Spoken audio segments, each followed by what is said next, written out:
On September 19th, 30 children were given the Miracle Piano Teaching System and told they were going to give a concert in 1 month. This is what happened. Oops. I have no idea what I'm doing. Oh, I messed up. Oh, no. Pretty good.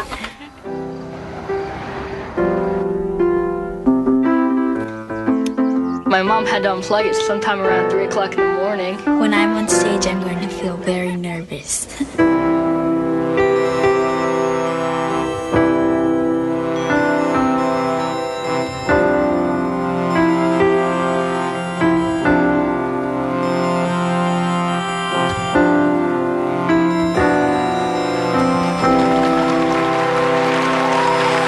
The Miracle, the revolutionary piano teaching system.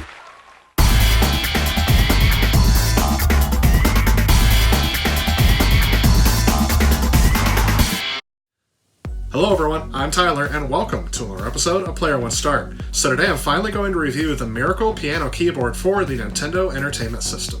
I picked up this item at a retro game shop in my area, complete in the box. Well, mostly complete. If you haven't already, you might want to go back and watch my retro unboxing video where I show you everything that came with my purchase. So the Miracle Piano System is actually something I didn't know about when I was growing up. I didn't start hearing about this until I started following other people on YouTube years later. I never actually thought that I would own one of these because I was not really motivated to buy one off of eBay, mainly due to the fact that I actually don't know how to play the piano. And as backwards as that may sound, I didn't want to purchase something that I didn't know how to use. But it may be perfect that I actually purchased this product because it can teach me how to play the piano, and I'm going to see if that will hold true. So before we start the demonstration, let's go ahead and learn a little bit about the Miracle Piano.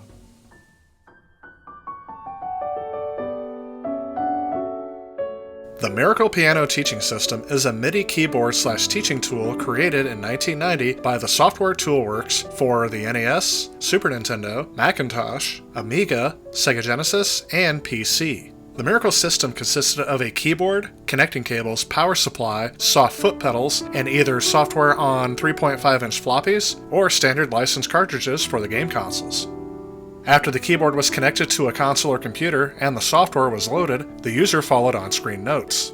It was mostly marketed as a tool to teach kids how to play the piano. It provided hundreds of lessons and was advertised as the perfect adjunct to formal lessons. The initial retail sales price of this device was $500. Due to that price and low sales, the keyboard with all of its original cables together are a rare find. Aside from being released in the United States, the Miracle keyboard was also released in Europe. The European versions, however, are much harder to find. The Miracle system featured an artificial intelligence that would assess the player's ability before creating custom lessons. Fun exercises were meant to make the piano seem less like a chore and more like playing a video game. Instead of using the traditional NES controller, the piano became the controller. There are multiple games on the cartridge helped designed to teach kids musical skills.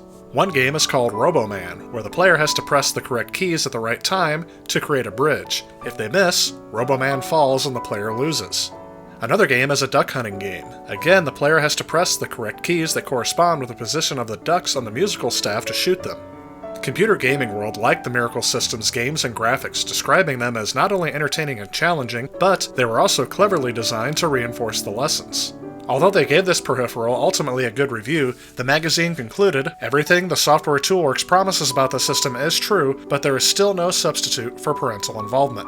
Ultimately, the technology from the Miracle system was incorporated into the Piano Discovery System, an interactive PC software title that worked with a MIDI keyboard and was published by Jump Music. By 1997, the Miracle products had been discontinued in favor of the Piano Discovery System, which could be used with the original Miracle piano as it also included a MIDI interface. So wow, the Miracle Piano system would have cost you a lot back in the day. I'm sure it was discounted rather quickly because $500 does seem like a lot for a synthesizer piano that was not really professional. Let's go ahead and set up the Miracle Piano and dive into some gameplay.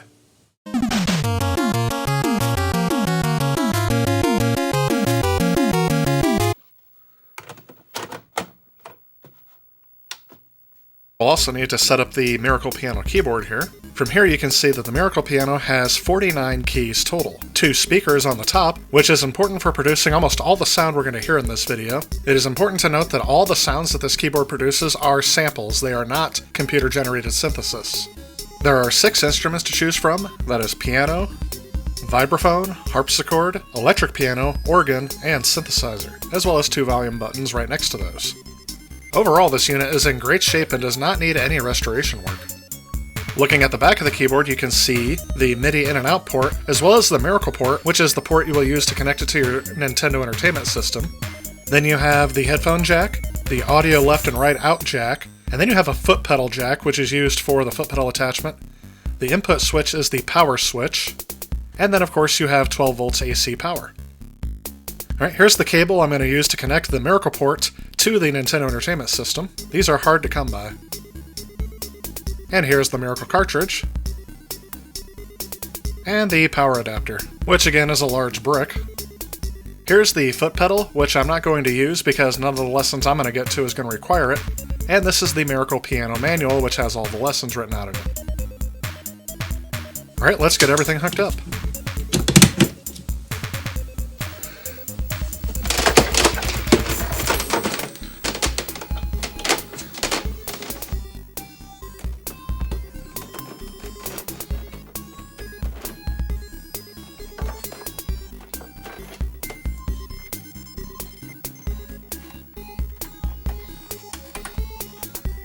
I did end up consulting the manual, which shows you how to set up the Miracle Piano keyboard, and it did say you will also need a Nintendo controller plugged into it as well, so I did actually end up plugging that in.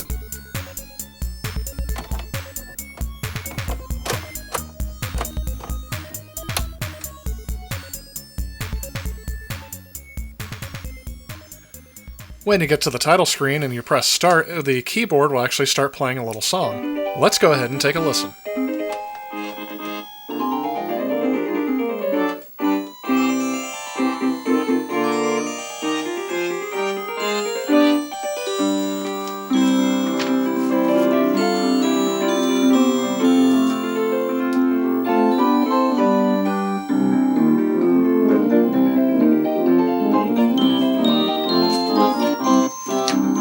After the intro tune, it has you select your age and what section you want to start on. There's no battery saved memory, so it doesn't save your progress as you go through.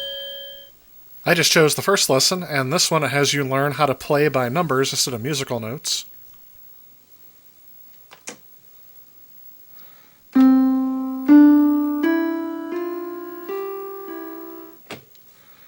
In this lesson, you pretty much learn what I would call home row keys here. So it's teaching you to play with your entire hand instead of clicking and pecking like some people will do when they're typing on a regular keyboard.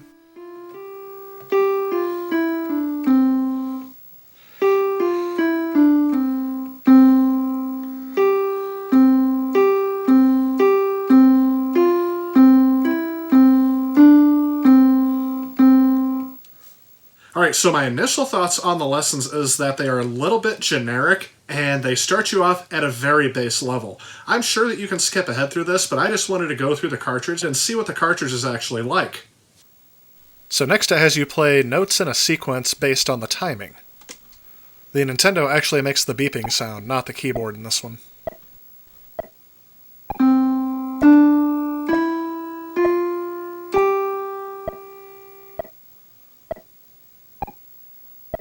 Well, of course, my timing's a little off, so I'm just going to go ahead and skip to the next lesson.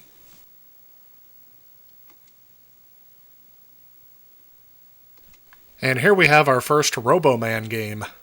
And again, this game is all about timing, so you have to hit the notes at the right time to build a bridge for the... Alright, let's try that again.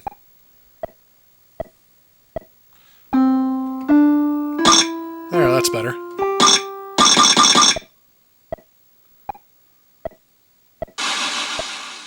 And you get a nice little congratulations screen when you actually successfully complete it. Oh, but it said I did a bad job.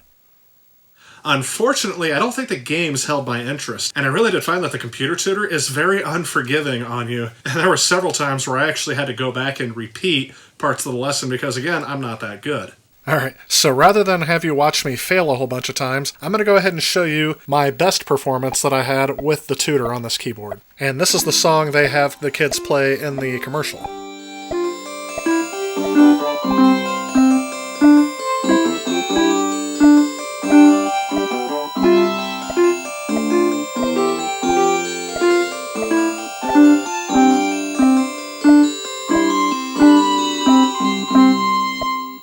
And yeah, I'm not really that good at it. But then again, I'm actually trying to read these numbers instead of trying to play the notes. But with that lesson, I'm actually done with the entire section 1.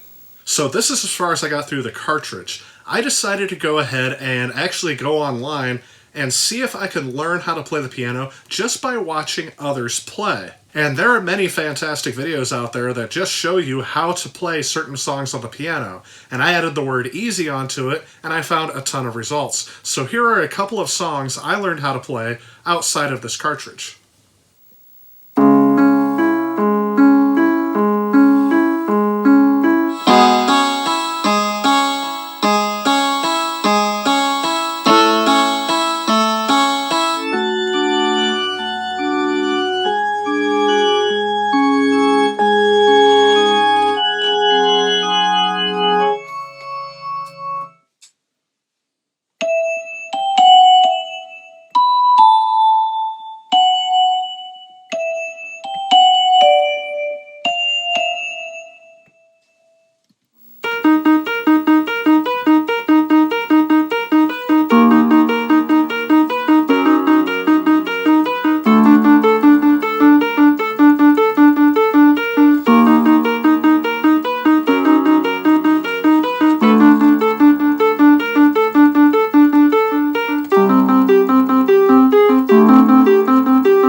Alright, so what are my thoughts on the Miracle Piano Keyboard? First, normally I would talk about graphics and sound, but one thing I'll say mostly is that the graphics and sound are really secondary. I will say they are good enough to where I didn't really notice if they were good or bad while playing this. I do find it odd that almost all sound is generated by the keyboard itself. Almost nothing comes out of the cartridge. I noticed that the timing sounds were coming out of the Nintendo rather than the keyboard. That's something I didn't notice when I was actually playing it. But that aside, do I think that someone can learn to play the keyboard with this system? Well, it has a few pros and cons. The pros are that if you don't have access to a tutor, you can use this cartridge to learn the basics of the keys on a piano, how to read music, and I think that that's something that's very appealing to me, especially in the 1980s and the 1990s where there was no internet access. However, in today's world, I think that you can learn from people online more than you can learn from this cartridge. My biggest example are the songs that I learned to play just by watching other YouTube videos. So, my initial judgment is that the lessons are very generic. It's not really too adaptive to what your needs are, especially in the beginning, and I don't think it is something I would recommend today, especially due to the fact that these things are a bit on the rare side, as not very many people purchased them back in the day, and if you do find them, they're not likely to be complete like mine was. If you took away the cartridge and the learning system and just wanted to play the keyboard itself, I would say save your money, buy something different. There are only 6 instruments on this keyboard, and they're not very good, at least when I compare them to modern keyboards. So the Miracle Piano is really a product of its time. It could fill a need at the time, but today, since there are so many other abundant resources, and you can find devices that are cheaper and possibly better at teaching you, I would say that this device is overall not worth collecting for use. Just beware as well, if you're going to collect this device just to have a complete Nintendo collection or whatever you're going for, this device is pretty big compared to the SNES Super Scope and other consoles that I have. This device is huge, so I'm not quite sure what I'm actually going to do with this device in the end. I may still continue my journey on how to play things on the piano, however, I doubt that it will be with this device. I may pull it out every once in a while because it is kind of neat to show people, but overall I think the only appeal to me for this device is the uniqueness of it and the fact that you can plug it into a Nintendo Entertainment System. But anyway, that is my perspective of not hearing about this keyboard as a kid and purchasing it as an adult. I would really like to see what your guys' perspective are on it. For those of you who grew up with this device, what did you think of it? Do you think it's aged well? Did it help you out? If it has, let me know in the comments. I'd really like to see your guys' input on this. Well, that said, that's going to wrap it up for this video. Remember, if you like what you see, please hit that like and subscribe button. As always, I want to thank you guys so much for watching, and stay tuned because I have more content coming. I'll see you guys next time. If you like this video and you'd like to help out with future projects on this channel, please consider supporting me on Patreon. Also, if you enjoy the content of this channel, please remember to click on this subscribe button. Again, I want to thank you guys so much for watching. If you'd like to see some of the content I've already done, feel free to click on some of the suggestions that are popping up on your screen. Otherwise, I'll see you next time.